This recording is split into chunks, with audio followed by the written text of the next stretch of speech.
প্রমাণ করবে যে দ্বিতীয় স্বাধীনতা বলে বাংলাদেশে কিছু নাই। যারা বলে তারা বিএনপির স্থায়ী কমিটির সদস্য মির্জা আব্বাস বলেছেন, আমরা জুলাই আগস্টে ছাত্র জনতার আন্দোলনে স্বৈরাচারকে তাড়িয়ে একটি নতুন স্বাদ পেয়েছি। অনেকে এটিকে বলে দ্বিতীয় স্বাধীনতা। আসলে দ্বিতীয় স্বাধীনতা বলে বাংলাদেশে কিছু নেই। যারা বলে তারা আজকের স্বাধীনতা দিবসটাকে খাটো করতে চায়। ৭১-এর স্বাধীনতায় তাদের কোনো ভূমিকা ছিল না, সুতরাং এই দিনটাকে তারা খাটো করতে চায়। বুধবার মহান স্বাধীনতা ও জাতীয় দিবসে সাভারে জাতীয় স্মৃতিসৌধে বীর শহীদদের প্রতি শ্রদ্ধা জানানোর পর সাংবাদিকদের এসব কথা বলেন তিনি।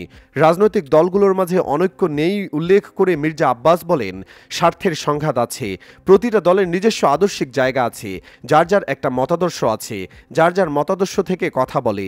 এটা আমি অনৈক্য বলবো না।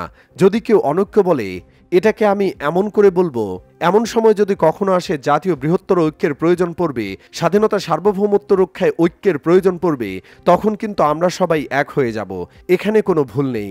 এখন দলীয় আদর্শিক স্বার্থে হয়তো আলাদা কথা বলছি, হতে পারে, কিন্তু যখন প্রয়োজন হবে তখন বাংলাদেশের জনগণ এক হয়ে যাবে। তিনি আরও বলেন, শহীদ রাষ্ট্রপতি জিয়াউর রহমান স্বাধীনতার ঘোষণা দিয়েছিলেন, অতঃপর দেশে যে যুদ্ধ করে উনি দেশকে স্বাধীন করেছেন, স্বাধীনতার ৫৪ বছর পরও আমরা প্রকৃত স্বাধীনতার স্বাদ মাঝে আমরা হারিয়ে ফেলেছিলাম। ৫ আগস্টের পর আবার নতুন করে পেয়েছি।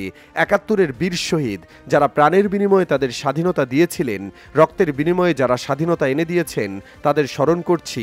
তাদের পরিবারে যারা বেঁচে আছেন তাদের প্রতি সমবেদনা জানাচ্ছি।